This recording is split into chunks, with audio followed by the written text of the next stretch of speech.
Welcome my servants, my slaves.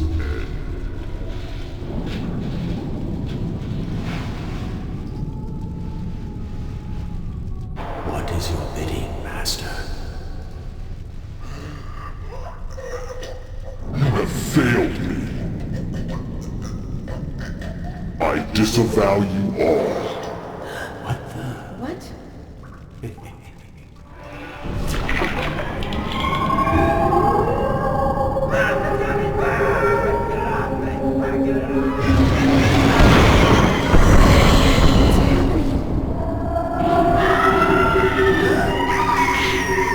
I've taken your love. Now I will take your life.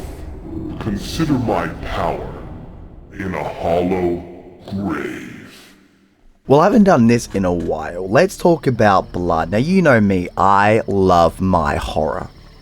I love my horror games, my horror vibes, the aesthetics. I love everything. The monsters, oh, baby, I will always love that till the end of time, 100%.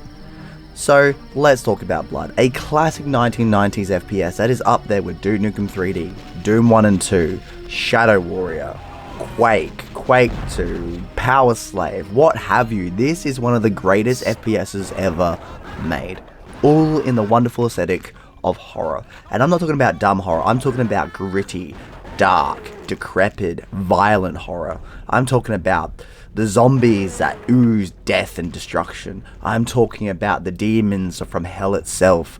I'm talking about the weird ass occultists that make you go, you got something wrong with you, buddy, you should calm the hell down. I'm talking about the aesthetics of we're in a graveyard and it feels oh so right. We have gargoyles, we have demonic dog things, we have underwater creatures like the Black Lagoon, we have inspiration on our teeth, on our arms, and it is beautiful because it is twisted and morphed in a way that make you go, holy crap, you guys really did a good job. Here's the thing about Blood. It's a very simple story that works. Your name's Caleb, he falls in love with a girl, don't we all? And that lady is a part of a cult towards a god demon called Chernobog, who basically turns them into these beings, and they do his bidding. They kind of screw up, and like you saw in the first cutscene here, they get taken away. But then it starts off with one of the best references to Evil Dead that I think I've ever seen. I live again. That was awesome as hell, and there is plenty of great one-liners, all brought to life by Caleb. And the great thing is, he's no Duke Nukem, he's no over-the-top Shadow Warrior, he's just Caleb. And he's got that raspy, condensed, calm demeanor of, I'll kick your ass, and you're not gonna know that I did, sort of deal. Like, it's so good. And then you look at the way he fights, the way he has his weapons. He starts off with a freaking pitchfork. Come on, man, how cool is that? And then you get explosives, which are some of the most fun I've ever had with explosives in a game. Absolutely. We then get napalm launchers, we get electrical shock, we get magical items like a skull that shoots lasers, you get a voodoo doll, yeah, shotgun and a Tommy gun, which is even awesome in itself, but you get a very good aesthetic that belongs to the horror genre in general.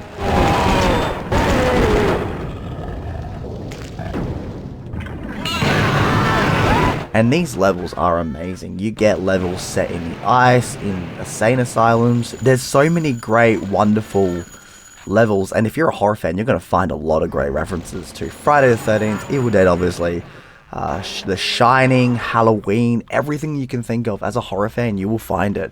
Return of the Living Dead, Dawn of the Dead, whatever.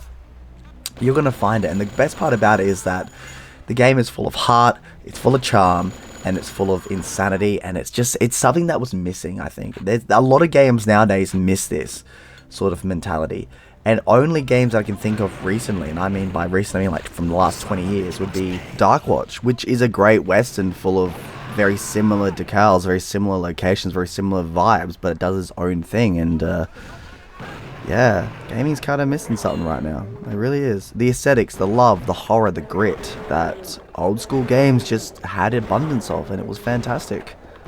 Where did it go? Where the hell did it go? But even then, Blood just became one of the greatest games ever made, with fantastic secrets, great level design that wraps around in an Ouroboros sense that makes you go, holy crap, this is really well done. And what's great is, you still got to think, like, yeah, sometimes level design will open up in a way that makes you go, oh, okay, this is very natural. But sometimes you have control of how it opens up. See that barrel that explodes? Yeah, it's not just there to kill enemies. It is there to kill enemies, but it's also there to open up the level a bit more.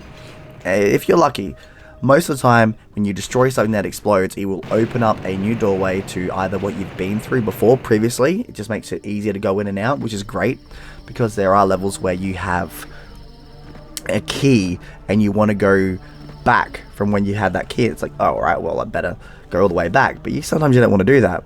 Well, that's why they added this into the level design, where you destroy it, opens up a doorway, and you're like, oh wow, that's so much easier. And it's well done. It's great because it gives you, the player, the opportunity and the feel to go, that control to do what you wish with the level. And it's really well done. And honestly, a lot of games these days don't do it. It's crazy how many games don't do the destructive environments in this sense. Like, even if it's scripted, it still works in a great way. And I feel like that's missing from, well, a lot of games these days. But hey, the 90s FPSs were a breed that is unbeatable. From level design to gunplay to enemy design, everything came together that just worked, you know. It just works, man. And there's no issues whatsoever with it. I mean, look, Blood 2 could have been better, and hopefully one day they remaster it and actually fix all its issues. But Blood 1, 10 out of 10. Somebody please release this on consoles. It is so good. From a horror fan's perspective, it is love. It is so freaking awesome. The references are fantastic, and you're gonna have a fun time. And this is usually on sale for like, what, 15, 20 bucks, if that. So worth it. Give it a go. It's on GOG, it's on Steam. Just buy this game.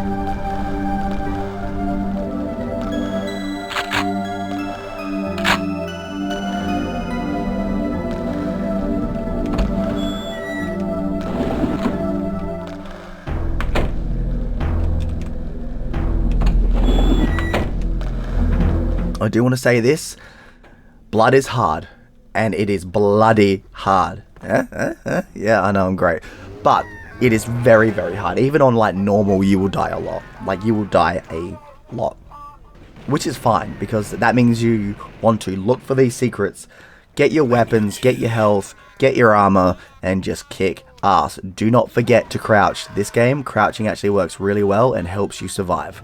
Keep moving, keep shooting. Keep thinking, oh, there's a whole bunch of them. Get your explosives out. Like, as you play the game, you're going to get a good idea on how it all comes together, and you're going to be a kick-ass mother effer by the end of it.